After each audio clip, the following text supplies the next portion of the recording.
Why do people feel like Tubi actors are not technically real actors? Well, I mean, there's actually a lot of answers to that. There's an assortment of reasons. I don't like breaking actors apart, saying they're Tubi actors, because I know some amazing Tubi actors that are better than some of what you would consider real actors, which I guess are SAG actors. I'm not sure what's all grouped in that. Yeah. But that's something I wish I would have did. Yeah. Well, I got a story. Okay, talk to me.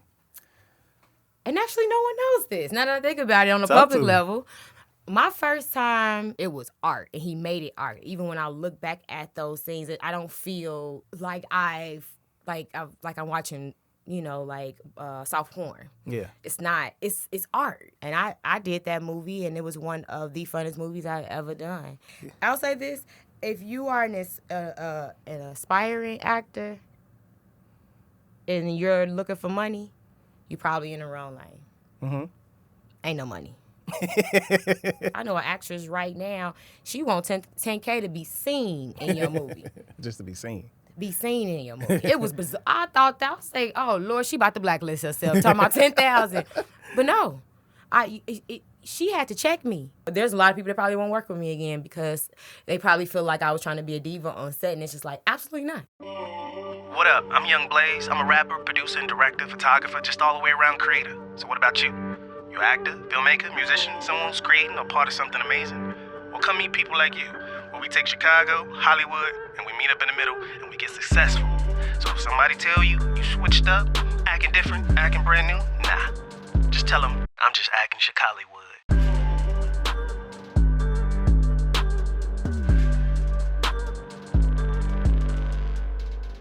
Ladies and gentlemen, what up? It's your boy YoungBlaze, and guess what? You're tuned into Acting Chicallywood, and we're just providing so much dope content. So I am sitting here with Shanta Renee Smith. Man, you be working. You be getting it. Yes. You. Tell me a little bit about you, far as how did you get into acting?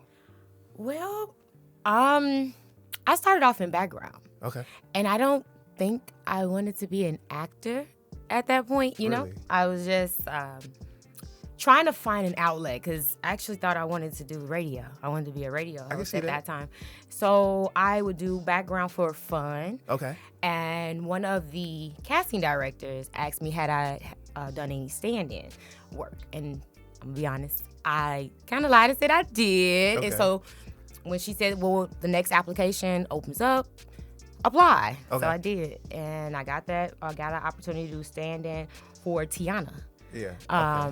Off of Empire, and then eventually I got a chance to stand in for Taraji. Really? I think it was at that point where I was like, you know what, I could take this serious. Yeah. But, yep, that's how it started. Did you have anybody that you looked up to where you were like, I really like such and so as an actress? Like, was it any inspirations? Taraji. Okay, so this is the thing with being a stand-in.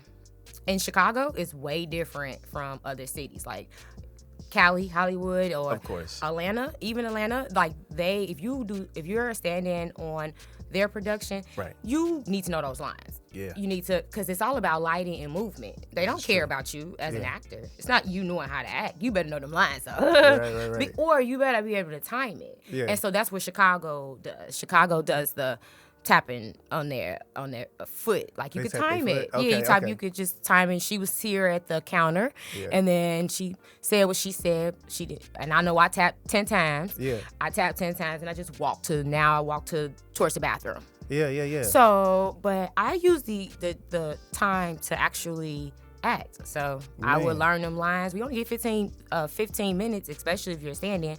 We're there at 7 o'clock in the morning, right before the actors get there. You got 15 minutes while you eating your breakfast, waiting on the real actors to show up. And at that time, is that the actors do their rehearsal, right, and then they go to makeup. And so now you're there for camera for the rest and lighting for the rest of their time to prepare. Yeah. And it's just best to know the lines. It just makes everything easier for everyone else. Okay. But I think that's when I took the craft serious. Okay. I'm like, I can do this. Nice. Yeah. Okay, so it's important, and this is what I'm noticing interviewing a lot of actors, is that background work is really like where you get your Like you get the experience. yes. You get to basically understand like what's to this. Oh, so yeah. if somebody was watching this and they're new, how important is it for them to really get into doing a lot of background work?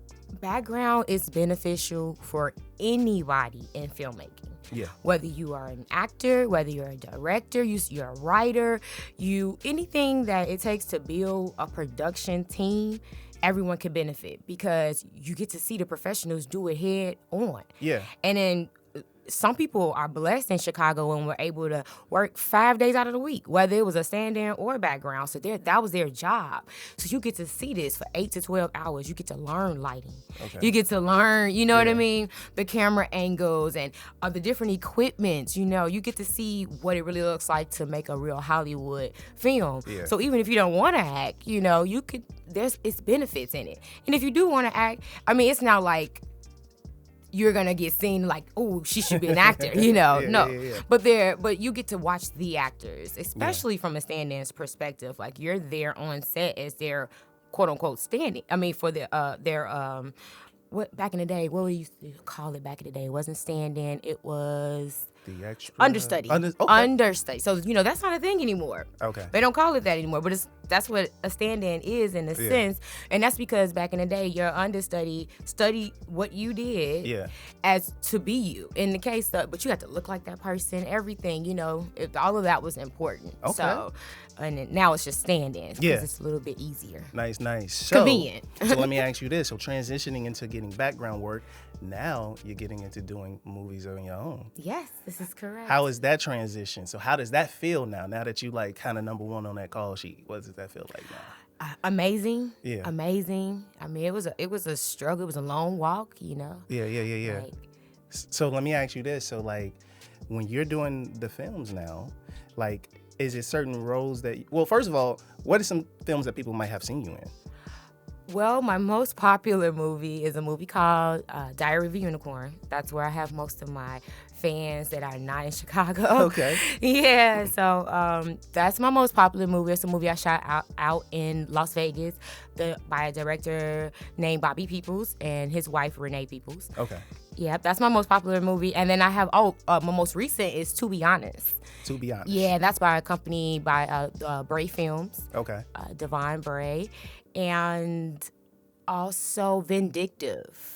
Yeah, I shot that out in North Carolina. Okay. That director's from New York, though. And that is by Tyrone Tizak Jackson. Okay. So those are my most popular movies. And where can people find to watch those? Those you can find on Amazon Prime. You can find on Tubi, of course. You can find them just about everywhere but Netflix. Okay. Yeah.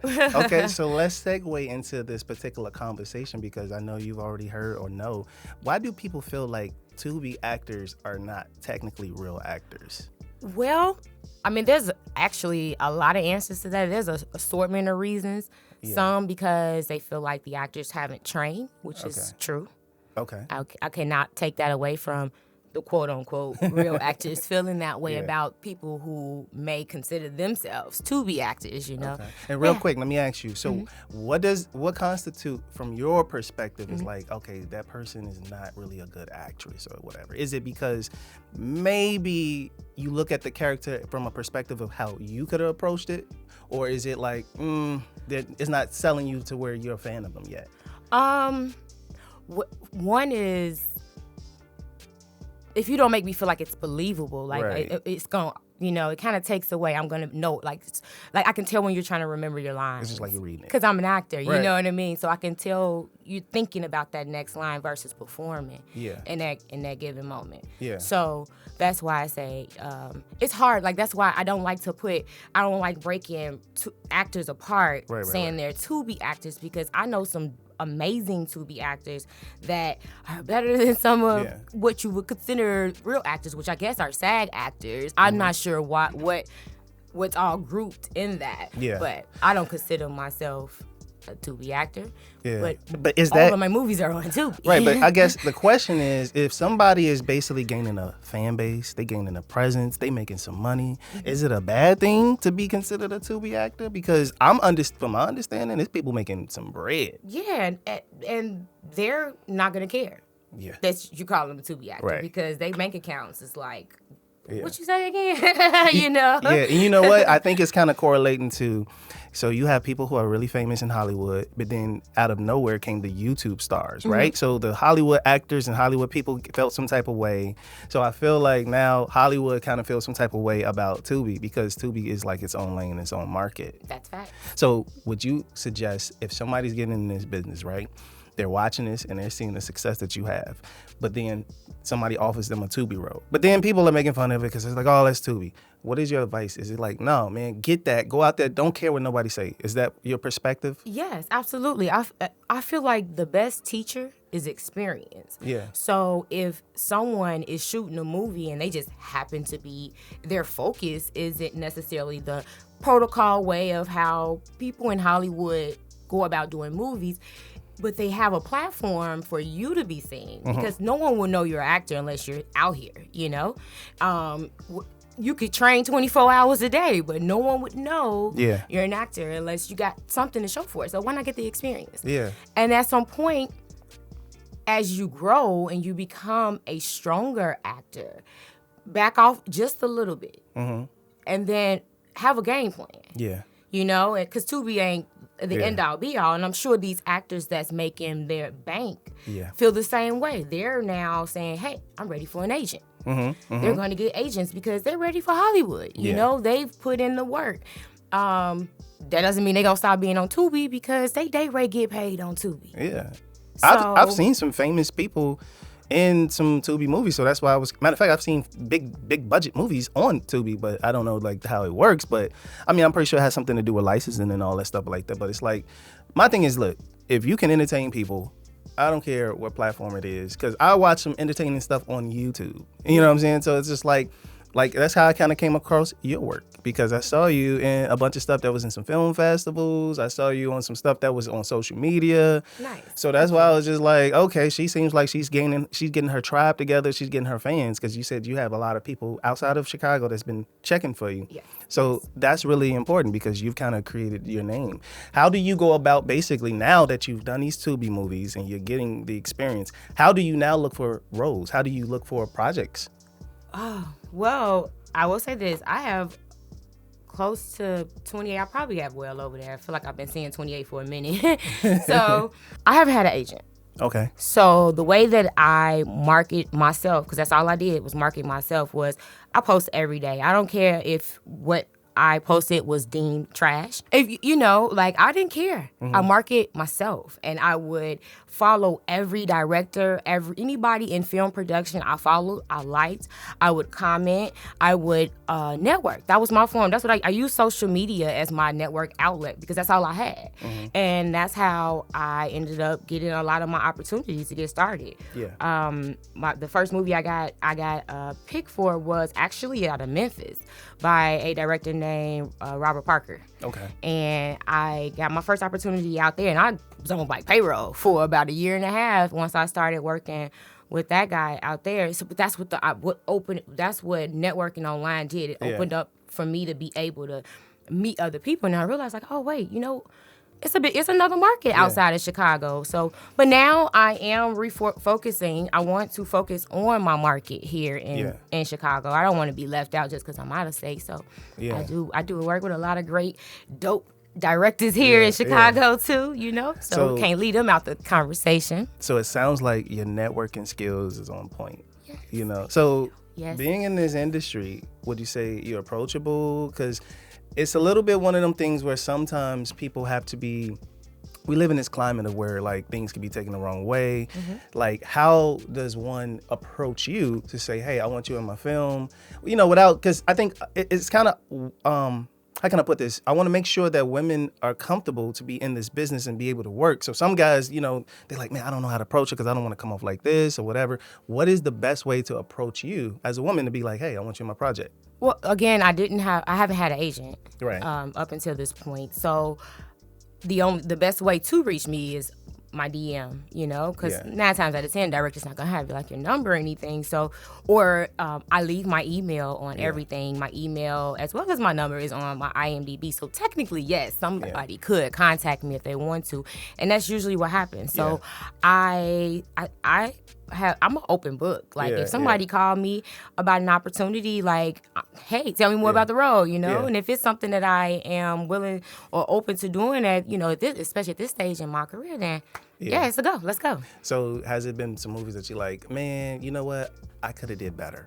Oh, yes. Yeah. And I mean, as you go forward, you know, how did you basically prepare yourself to go forward and bigger for the next one? Well, I'm my biggest critique in anything that I do, you know? So every movie I feel like is a moment of transition for me. So I don't want to call my movies trash. No, I see my progression. I just try to be better every time, and then I follow some of my favorite actors, you know, and I watch their movies. Like I'm not big on television like that, but I watch movies of my favorite actors, you know. And like Tessa Thompson, anything she's in, I like watching her. I study her. I like to watch her for her vulnerability. Nice. And it's something for me to study, you know. I like to study her name is Dominique Fisherman-Back or something like that. Okay. She's a newer actor. She's young. She's like 20, I want to say 26. Nice. She cold. She got like 4 popular movies that's on Netflix that came out in the last 2 years. I cannot think of one for the life of me right now. Amazing. Yeah.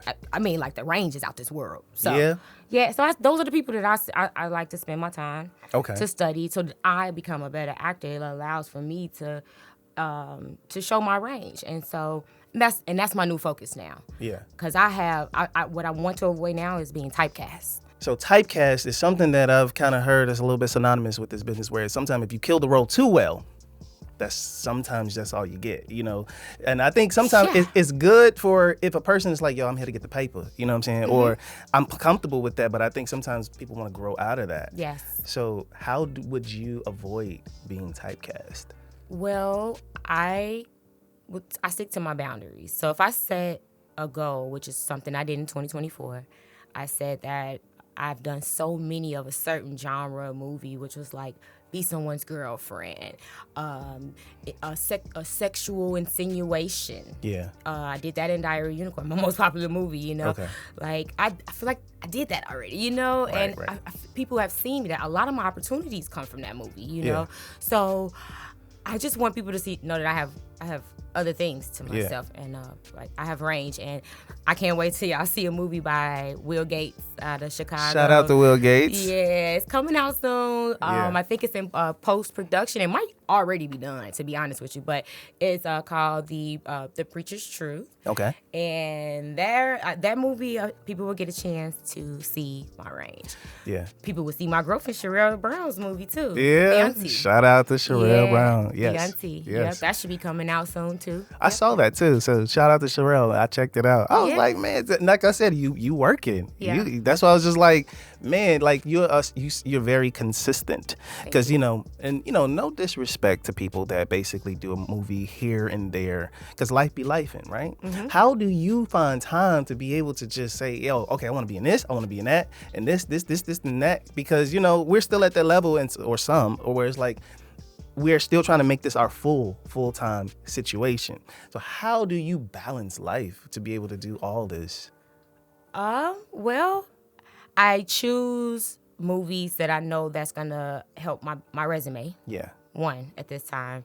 So I allow myself the free time because I also have other aspirations. Mm-hmm. I am now transitioning into the production side of things. Yes. I love that side too. I had no idea I would love it, but I attempted to shoot my first feature film. How was it? You know what?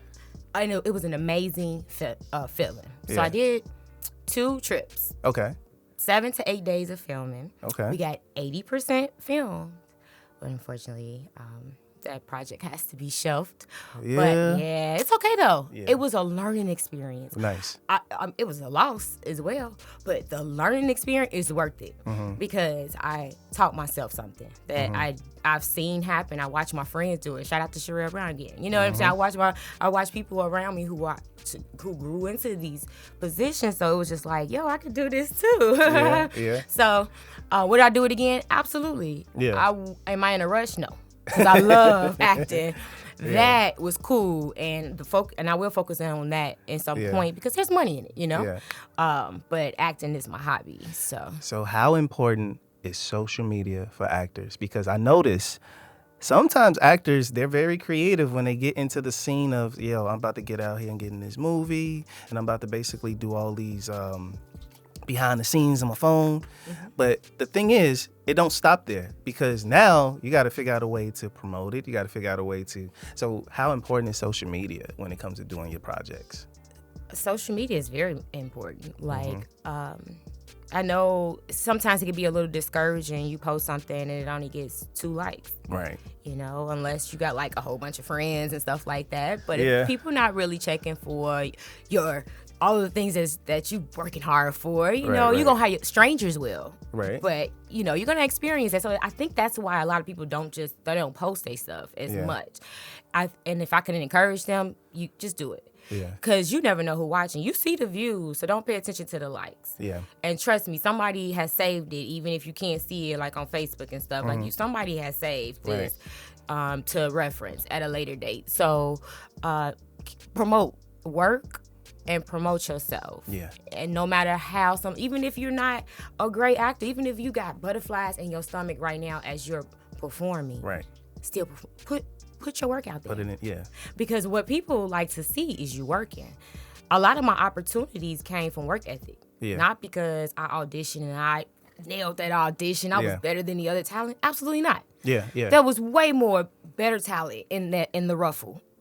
Before I got chosen for the lead roles that I did get chosen for. But it was because I always promoted myself. Okay. I was always in their face. Yeah. So eventually, I'm like, okay, let me go to her page. Right. Okay. I can see some potential in her. Let's see. Let me fish around about it. And people talk. Yeah. So they'll ask another director, how was your experience with that actor? And then word travels. It's true. Yeah. Yeah. And interesting enough, with that being said, how does Shanta deal with constructive criticism or criticism? I love it. Which one, criticism or the construction?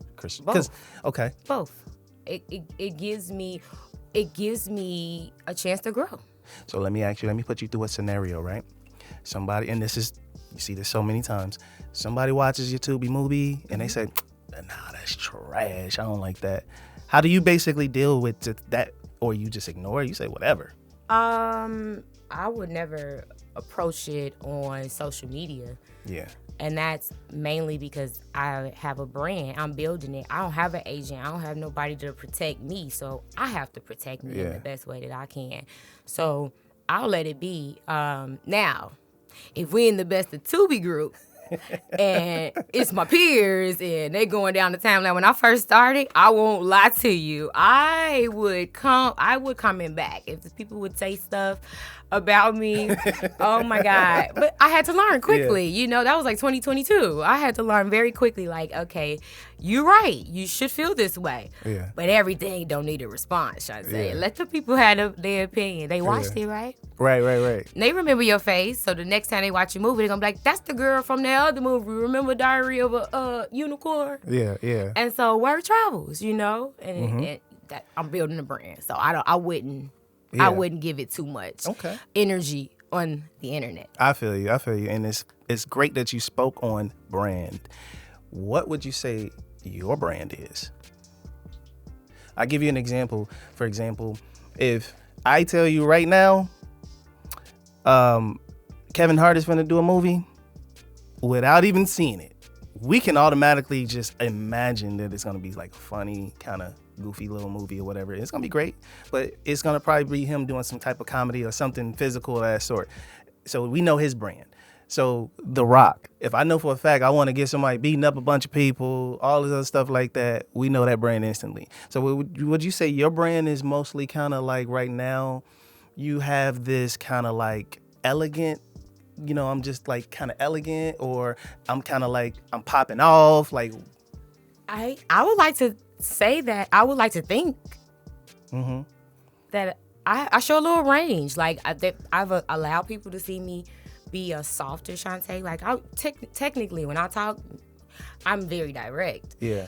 But a lot of these roles, when you playing someone's girlfriend or husband on camera, and you ain't got no boyfriend and no husband, you know, I'm acting, you know? Yeah. So I have a chance to be vulnerable. But my favorite type of role is my hardcore roles, like Vindictive, where I get to be a little bit rough around it. I've seen some of, I've seen you in some of them. Okay. Yeah, and those you guys are going to start seeing a lot of that this year, because a lot of the projects that have come across my table, I ain't signed no contracts yet, so I can't speak on them. So, but those projects are a little where I get to be in my gangster, you know, personality. But I want people to know I can do it all, you know. And so that's what my brain is. I want it to be a powerful, dynamic actor with range. Yeah, nice. You know, and that may sound like a fairy tale, but that's my goal. No, and I don't plan on stopping. That's your truth, and that's super dope, because that's the confidence that I want people, when you guys watch this and you see her, and the fact of the matter, and you're just starting out, this is somebody that's like, yo,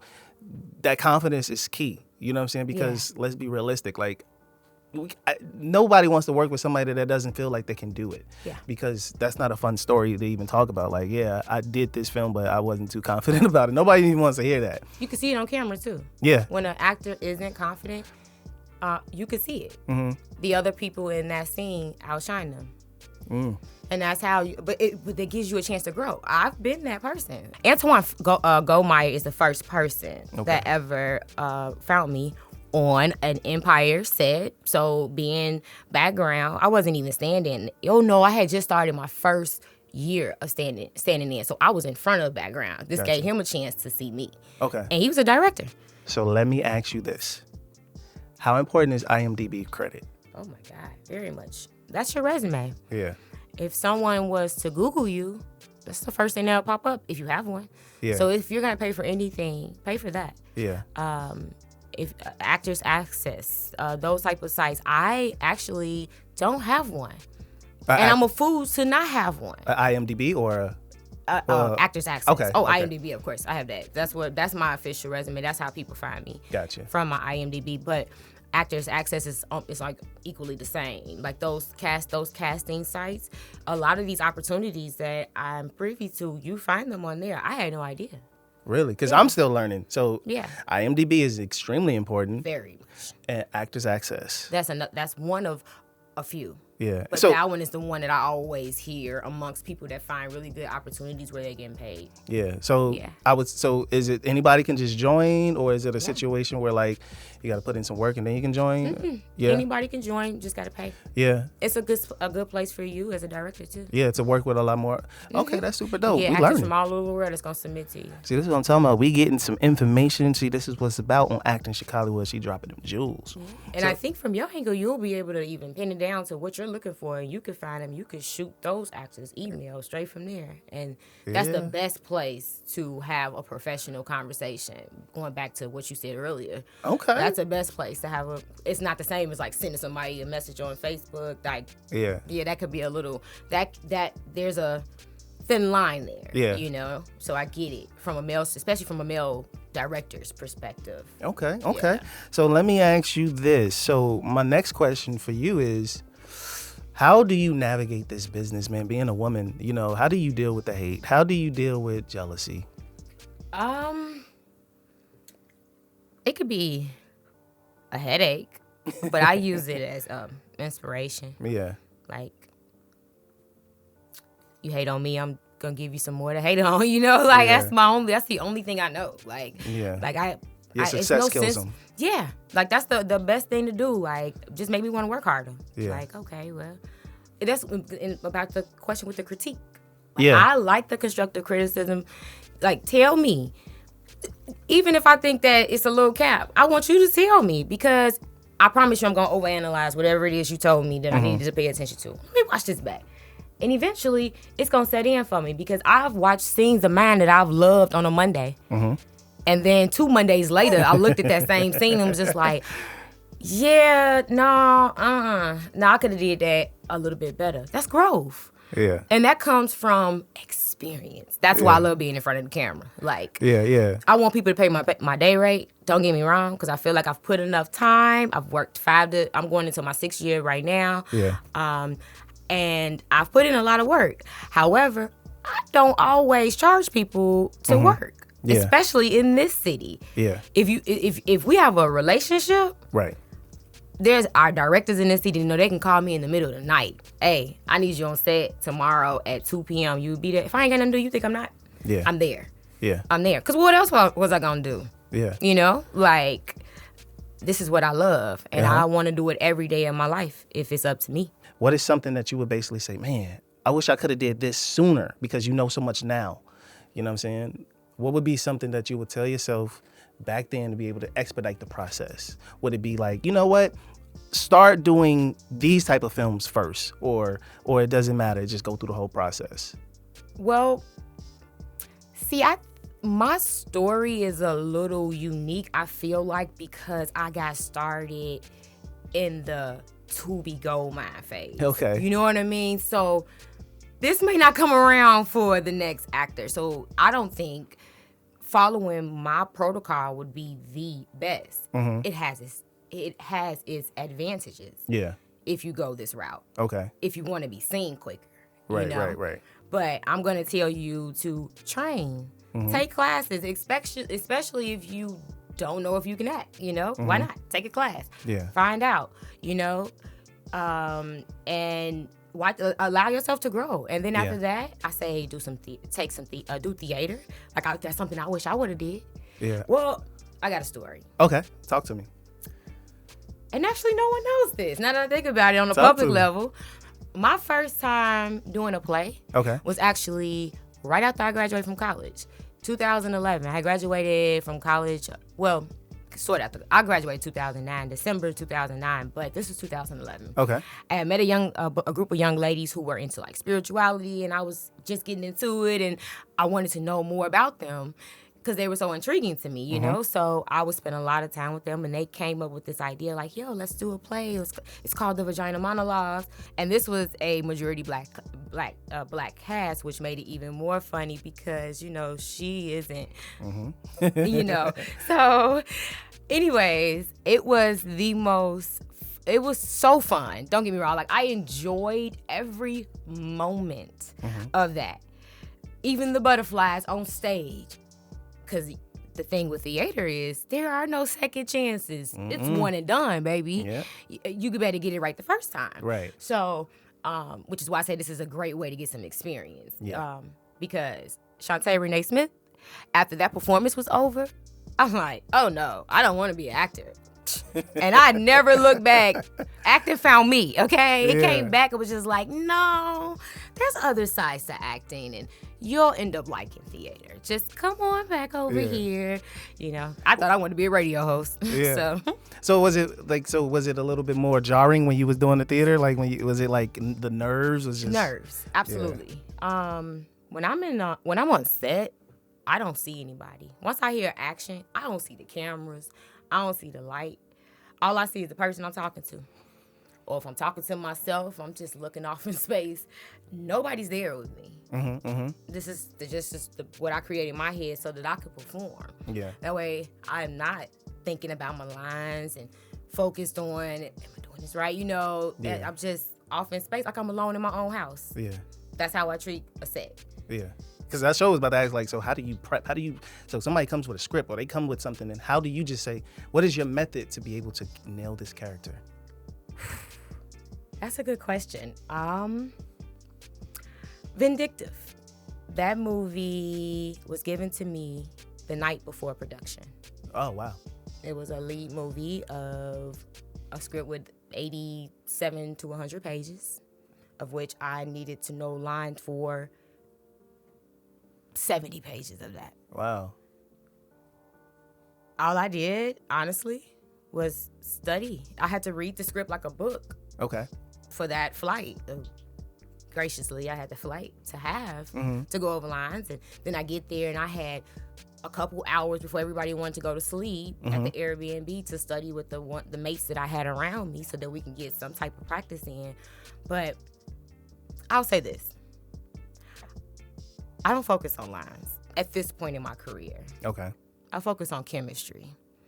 So I feel like that quick rehearsal that every production has before we perform. Yeah. If me and another actor do 2 additional ones before we get in front of that camera for that official rehearsal, Yeah. that chemistry that we create and having this dialogue, Right. and whatever hand movements I done did, I use all of those things to help me remember the lines. Yeah. So giving me a script the night before isn't gonna be a threat, because I'm gonna show up. I just need that rehearsal with my mate right before the rehearsal. I'm finna have with you with camera and lighting. Yeah. And that's it. That's incredible. Now, do I want it like that all the time? No. Because the best part of acting is actually breaking down that character. Yeah. Like, it's great. You get to have an intimate relationship with this person you about to be when you get in front of the camera the next day. And getting the script the night before don't give you that. And here's the thing, as you can see, what it sounds like, she can work under pressure too. Because damn, that's a lot of pressure to be able to get that script right there and just say, okay, we start. I was scared. But that's the best part. There's no reward without risk. This is true. I was like, I'm nailing it or I'm gonna fail it. One of the two. So then my next question is, because since everything is, man, you working, you getting these opportunities. What happens when you don't get those opportunities? How do you feel? Like, you put that work in, you auditioned, you did what you needed to do, but it's like you didn't get the call back. Man. How do you deal with that? Somebody watching this that can kind of maybe relate to your experience, how do you deal with that?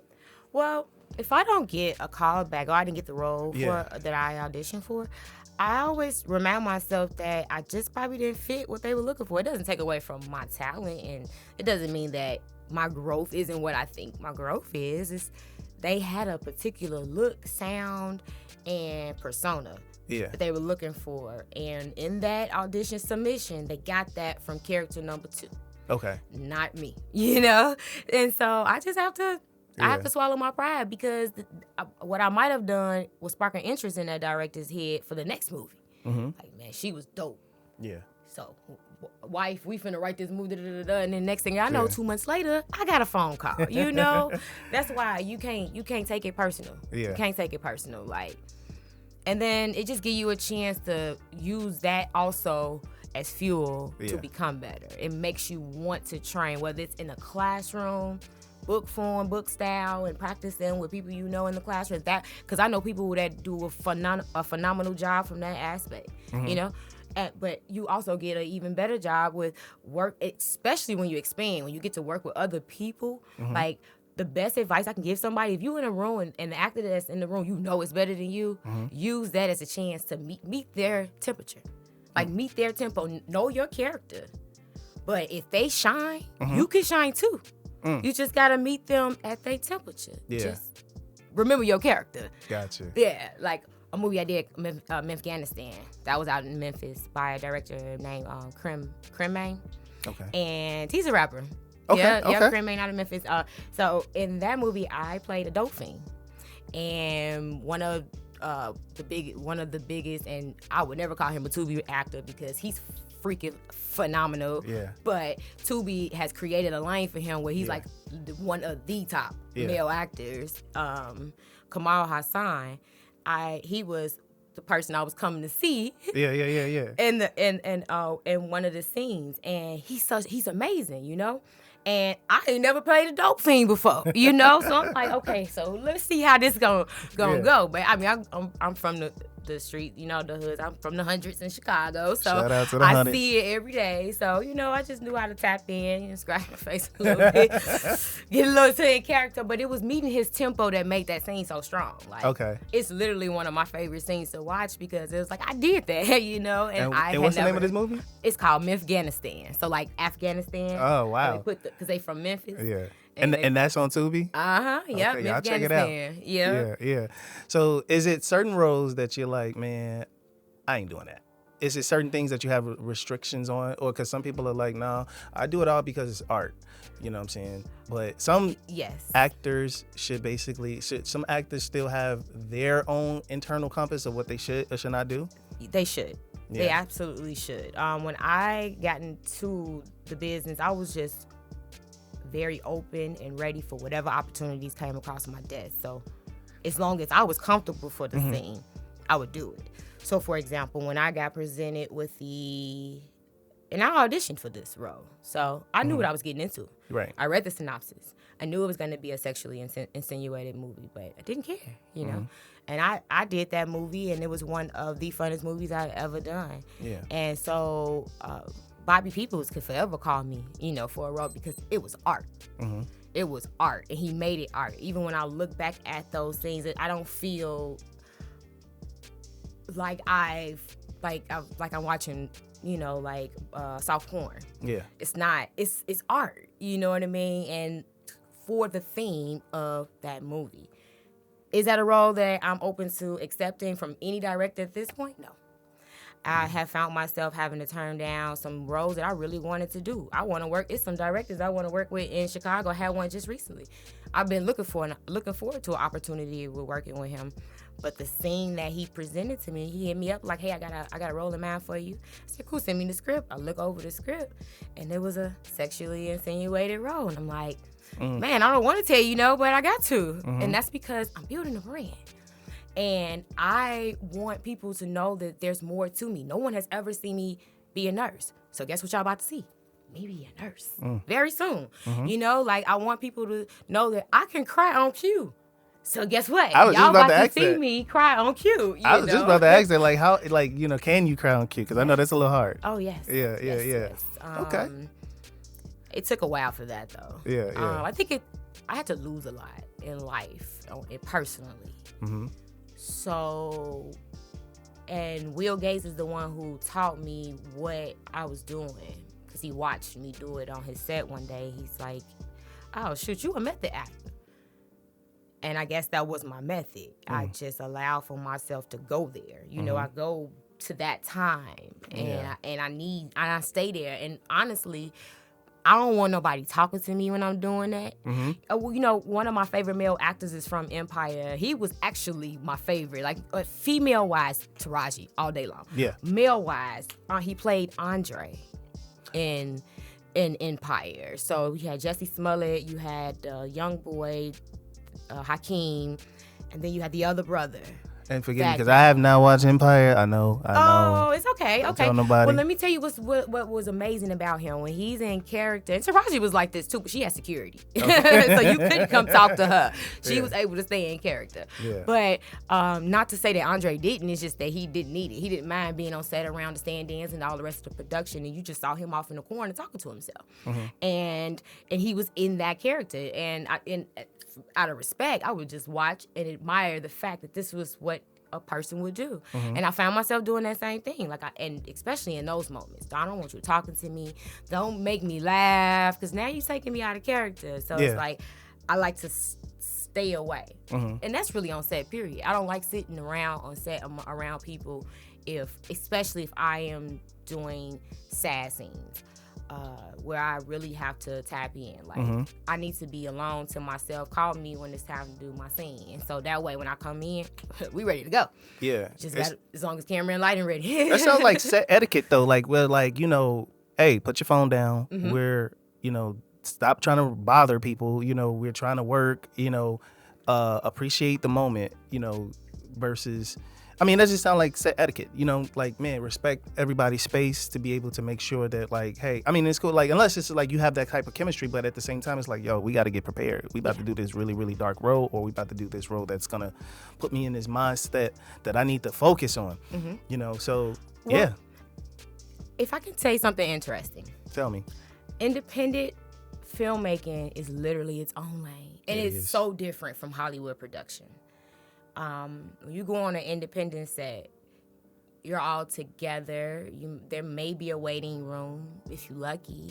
You know, so the setting is a lot different. You know, you literally are forced to be in a setting where you gotta hee and kiki with people. You can't really focus on being in character, because now y'all spending time, because right now they working on scene 1 and scene 2, and your scene might not be the scene 6.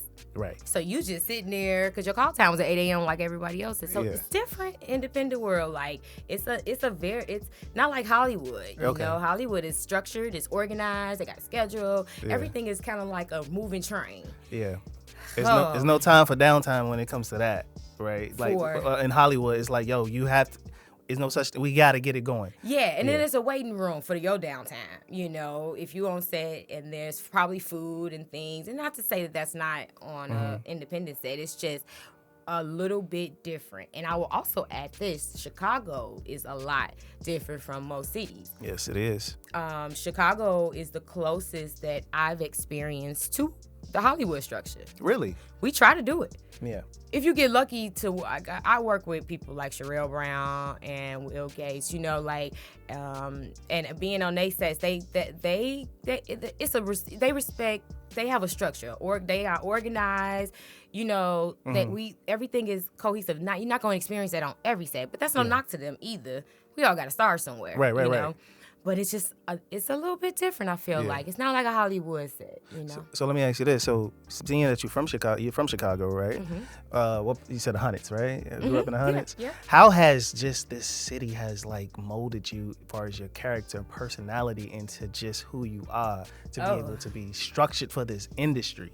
Well, because you know we built different here. Chicago, we built different. Definitely. Well, I'm from the Hundreds. I'm on the other side of Halsted, but I grew up in Roseland. I had to go to school. I went to high school in Roseland, and I would like to say that a lot of my resilience come from growing up in those neighborhoods, like my perseverance, like my acting capability came from growing up in the city, because my mother and father moved to the suburbs.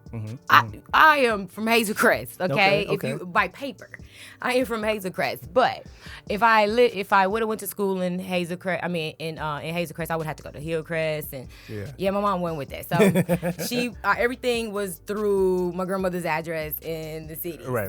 That's why I say I born and raised in the city for sure. The only time I was in Hazel Crest is from 10 p.m. till 7 a.m. You know, so I had no friends, nothing. You feel me? Until I got older, of course. But and so being in Roseland, I've had some experiences, and I wasn't really used to that because I had more of a shelter life. So when that's why I say acting came in, because I could be whoever I needed to be in them times, because that's what I did for survival. Yes. To get along, you know, and that took me through some learning lessons that I'm still learning now because of that at a big age, you know what I mean? So, but that I've learned how to transmute that energy and channel that energy into what I'm doing right now as an actress. Like I am literally humbly saying, creating my own lane. Like I don't think anybody, I didn't see myself being where I'm at right now. Having as many movies that I have, and I'm only getting better, and I'm only gonna get seen by more people as I go, you know what I mean? So it's just like, that's an amazing feeling. I don't like how people be like, so-and-so got it out the mud. That's exactly how I feel. Yeah. Like, people don't know my story or the losses I took. Like, I had so many reasons to just be like, look at this. Yeah. What? First of all, I am a graduate from college. I graduated from Eastern Illinois University. Nice. I should be a dietitian in somebody's practice or running my own practice somewhere. However, life be lifing, you know? And in that, I found that I feel like the greatest thing you can ever do is do something that you love. Find something that you love and try to turn that into profit. I had no idea where we were going as a society, because now it's that much more easier for that to even exist because of content creation. Yeah. A lot of people don't want to see that as a job. And that goes back to that Tubi actor and that real actor thing. Like, that's like saying, that's the same people who like to separate that and like try to demean people who have movies on Tubi are the same people that look at content creation as not a job. When I know people that's been content creating for the last 3, since 2019, that have been making at minimum $10,000 a month, just from being themselves on camera and going live every day, 2 and 3 times a day, you know? Yeah. Like, ain't no reason for there to be no homeless people in 2025 because people want to see your content. People want to see rawness. It's a job. Yeah. It is a job. So we have to respect what's happening. And the most important thing I can say to that, and I had to say this to somebody just recently, what we are witnessing, or what we have witnessed as a result of this Tubi wave, is disruptive innovation. And it happens like in every industry. Yeah. Money. Cash App was the disruptive innovation for the way money worked out. I mean, how money flow goes, right? Yep. Rest in peace to the guy who created that. That's another story. Yeah. But, but disruptive innovation is what it is, Yeah. And then because it happened, now Tubi is owned by Fox. Yeah. You know what I mean? One of the top streaming networks in the world. Man. So, I say for anybody that want to get into acting, follow the protocol, get the experience, study, and have a game plan. Make sure at least by your second year, you have a solid game plan and network. It's some great people out here. There's a guy in Chicago. I wish I knew him more before he left. His name is William Jefferson. Especially if you're in Chicago and you're listening to me, if you need somewhere to start, call Will Jefferson. I promise you, he gonna put you exactly where you need to be. Meeting the right people, especially if you're looking for an agent. He's going to be able to find you an agent, and you'll get your workload. You know. So, man, you got a lot of gems, man, and it's so dope because your life is just like this. It's like this unique aspect of just like a lot of people that are, man, I relate to her. I could definitely, man, I didn't think I could do it, but now hearing your story is so dope, especially like you said, got it out the mud. Yeah. Because a lot of people, and here's the thing, and this is the thing, I don't like when people do that whole thing of downplaying, like saying the Tubi actors, and because I remember being when I was starting to rap and starting to get out there, it was called the SoundCloud rappers, and all this other stuff, and that's what I think what people do when they can't quantify how to explain something that's dope and unique. But it's like, here's the thing, coming from where we come from, right? You make it. First of all, you got to live. You got to figure out how to survive. Second of all, you got to figure out how, once you survive, how to basically kind of transition into basically an easy mental state. And then now you figure out a way to start bringing in some money based off of what you love to do. Yeah.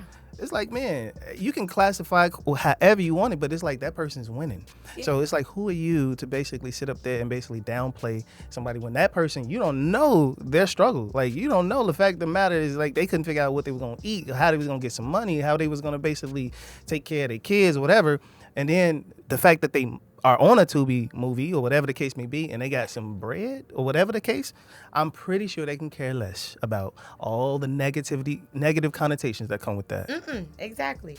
I'll say this: if you are an aspiring actor and you're looking for money, you're probably in the wrong lane. Ain't no money. I mean, unless especially in my lane. Let's keep it a buck. I'm gonna keep it all the way funky if I can. Talk to me. There are actors in my lane, which is where they quote unquote call Tubi actors, but I don't reference myself as that. But I have actors that have most of their work on every streaming site, but your Netflix and at the Hollywood theaters. Those actors are making great money. The same thing like a content creator can make $10,000. I know an actress right now, she wants $10K to be seen in your movie. Just to be seen. Be seen in your movie. It was bizarre. I thought that, I was like, oh Lord, she about to blacklist herself, talking about 10,000. But no, she had to check me. And shout out to her, Makiva. She got me together. She said, before I came into this business, I was the brand. Makiva was the brand with 4 million followers. So if I tell somebody to go buy the newest pickle, she didn't say that, this is just me giving an example, the newest pickle that's coming out, this new sour pickle that ain't nobody had, everybody is going to be like, oh, Makiva said, so guess what? I'm finna go buy. It's called brand power. Yes. So somebody like her has every right to ask for whatever it is that they want. Yeah. But I don't have the clout. I don't have that. You know? So I have to. Yeah, there we go. Yet, very much so. So I have to build that for myself. So I can't walk into no rooms and be like, yo, I act better than her. Type. What? People look at me like, well, who cares? In this business. Yeah. It's just what it is. This is a numbers business. That's the difference between independent and Hollywood. Hollywood is talent and marketability, and a lot of that comes from having the dopest agencies behind you, and they're packaging you up to be marketable. You know what I mean? But in this lane, if you don't market yourself like that, you don't have them type of advantages. So. And real quick, do you, for an actress that's trying to get into this, do you reach out to the agencies or do they reach out to you, or is it a two-way street sometimes? Well, I don't have an agent, so I, in the beginning, would reach out to directors. Okay. I reached out to directors. I was in the inbox every chance I get. So you're doing the footwork, you hitting them up like, yo, you're not waiting for them to come to you, be like, yeah, come on. You know, you out there. No. If they had something in their stories that was a movie release, oh man, that was dope. I can't wait to watch a movie. Or they post something on their page with like the trailer. Oh, the trailer looks dope. I'm finna check it out. You know, I can't wait till it drops. You know, and so people see your name consistently after a while. Just think about people who consistently, comment on your stuff. Eventually, you might not not know that person, but you might remember that name. Yeah. I just met somebody 2 days ago where they told me they Facebook name. I was like, oh my God, I can't believe I met my 7-year Facebook friend today. You know? So. Nah, that's super dope, man. And it's funny because like coming back full circle, because I remember when I first met you, I was like still on this, like I'm trying to figure it out, right? So I didn't even know exactly the dynamics of how to thoroughly vet and audition and everything like that. So it was like dope to see now that I'm kind of doing my thing and you're doing your thing. It's like now I'm at a level of confidence to where it's like, yo, I got something for you. Yeah, let's see how we can work this out. You know what I mean? I started with yours. Remember, I didn't know I wasn't a real actor. Man, I was just trying to be. Yeah. Because that one director reached out to me as a stand-in and was like, I want to work with you. And now I had a little work to show, you know? So I was marketing it to whoever would accept me for an audition to come in.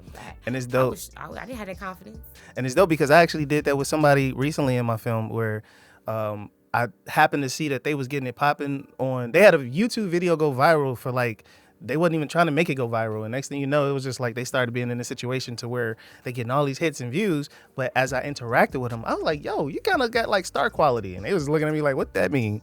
And I said, have you ever acted? And they were just looking like, in what way? I was just like, in film, anything like that? And that turned into, I said, look, I want to give you an opportunity. And he know who it is. Shout out to Mike, man. You already know what it is, man.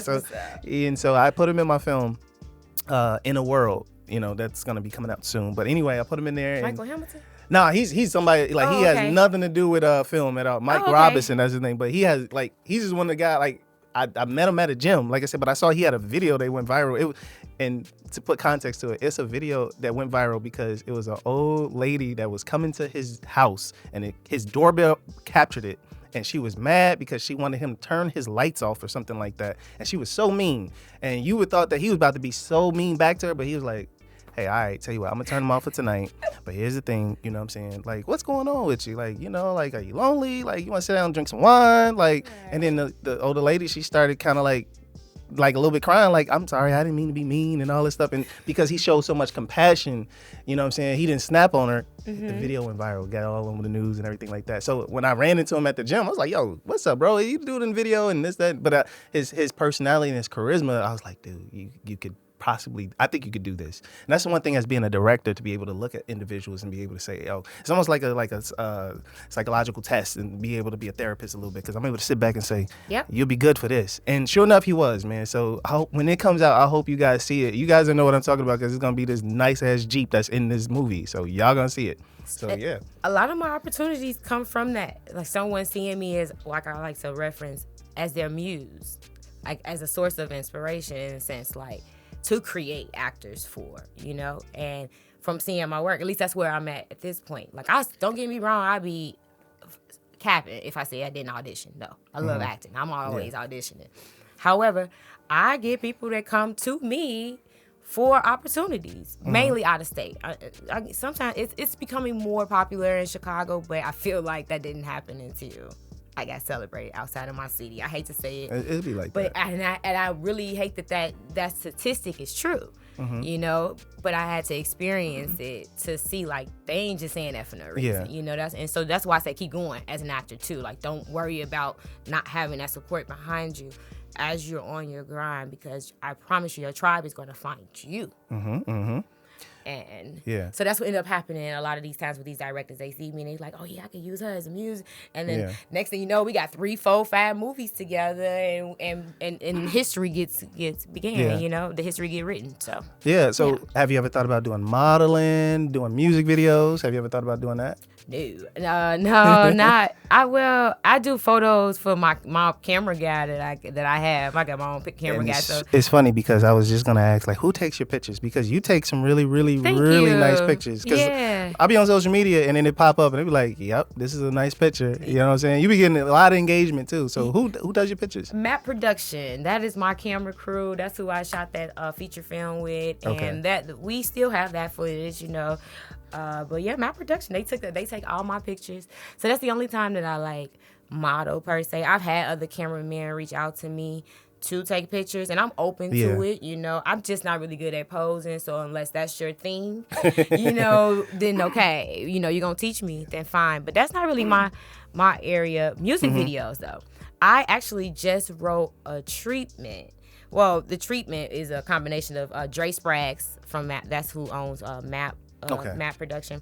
He wrote the treatment and sent it to me and was like, yo, this is how we gonna do it, and, with the camera angles and everything written out with the shot list and everything. I'm like, all right, cool. So I got there and I had my first time to direct my first music video, which was amazing. And now we have written a short film to go in combination with that music video, so y'all could be on the lookout for that. Okay, probably not to the end of this year. Film festivals though is the focus for this. Okay, I'm not really trying to. I mean, maybe if somebody want to buy into it and make it into a real feature film later or something, but really we just looking to put this in film festivals for awards and things of that nature. But the inspiration came from how the music video ended up coming out. Like, it tells a story, and so now we want to tell that story even more. Nice. Yeah, but man, I've done some too. Man, I could talk with you for hours because it's all. I could talk with you for hours because it's like already like over an hour right now, which is crazy because it's just like it's just flowing. So let me ask you this real quick. Somebody watching this, they want to get an understanding of you. What's something that you want to leave them with about you? As far as like my character, my personality. Well, I mean, as you can see, my personality kind of speaks for itself. Like, I'm fun, I'm goofy. The only time I'm really serious is sometimes when I'm on set. I can come off that way. They know I don't want anybody to think like I'm like bougie or I think I'm better than anybody. But I never got that vibe from you, so that's super dope. Oh, thank you. Well, you know, I say this. When I am on set, like I said, Chicago's a lot different from other places. There's usually a schedule, so I'm not just like sitting around. But in Chicago, chances are you finna be sitting around. And I have anxiety, so when it comes to getting into my creative side, I need that safe space. No, I get you. So I have to go alone, and so I usually treat my truck as my trailer. So call me when you're ready for rehearsal. And a lot of people don't like that. A lot of people, there's a lot of people that probably won't work with me again because they probably feel like I was trying to be a diva on set, and it's just like, absolutely not. But see, here's the beautiful thing about this platform is that you get to tell your truth, and that's why I'm glad I asked you that, because they get to see that it wasn't no offense. Yeah, no. It was you basically. That's how you create. Like me, I like when I'm making beats and doing anything like that. I like to be by myself. Like, it's not really a situation where I'm in like. I mean, I feel like if I'm doing like creating stuff in front of people, it's like I'm just showing off. Yeah. You know what I'm saying? But then now it's like I gotta sit there and actually analyze how I'm creating, because I pay attention to details very, very thoroughly. So it's Taraji, same way. She has a service animal on set with her when she comes to set. A whole dog. They'll be on set with her running around, but it's not making noises until it's a cut and she talking to it. Yeah. Otherwise, they have a relationship, you know? Yeah. And she has a whole mental health organization that is focused on the fact that a lot of us in this industry, I don't even know the guy that played the joke. Yes, I do. Jaquin Phoenix. Jaquin Phoenix. Oh, Joaquin. Thank you. The one that played in the Joker, right? Yeah. You can't tell me that man ain't got, something. You have to experience some stuff to be able. I mean, yeah, I'm sure he's had all the vagabond schooling and all of that. I'm sure he had all of that. Don't get me wrong. I ain't taking none of that away from that man. But listen, okay, that man has some experience. That was just beyond perfect. Yeah. I don't see anybody else who could have put that particular Joker off. Yeah. The way that he did. Yeah. So He was in his bag, man. Oh my God. He was definitely. That was inspiring. Yes. Second Joker, I ain't gonna lie. It was, I don't know what was happening there. But either way, man. So, like, man, it's super dope, man. How can people reach you on social media if they trying to reach out to you? What are your handles? Well, I have on Facebook. It's my name is Shanta with an A, so that's SHANTA Renee Smith. So traditional Renee. Renee is spelled RENEE. Okay. Yep. And what Smith. about your IG? Same. IG is at I am Shanta Renee. Perfect. Beautiful, man. Yeah. Well, y'all already know how to reach me, man. YoungBlaze across the board. And, there's no spaces in YoungBlaze for y'all that keep asking for the millionth time. In other words, let me speak on that too. So this is how you can tell people like know me or they rock with me. So YoungBlaze has never been spaced. It's all together. Yeah. So if you see somebody space in my name, that means they just casually, cordially just kind of know me. But if you see somebody that put it together, they know me. They know me. You know what I'm saying? So just to give you some insight. Anyway, but make sure y'all like, comment, subscribe, all that stuff. And thank you for checking out Acting in Chicallywood. I'm YoungBlaze and I'm Shanta Renee Smith. And thank you for the opportunity. Thank you for giving us the platform to be heard. No, because definitely. That's what's missing. Definitely, that is man. a missing ingredient. So, thank you. No problem. And I got to have you back. So. Yes. I feel like we could talk for days, okay? Yes, Thank man. you. So, with that being said, man, it's your boy YoungBlaze. I'm out. Shanta Renee Smith in the building. Peace. Thanks, guys.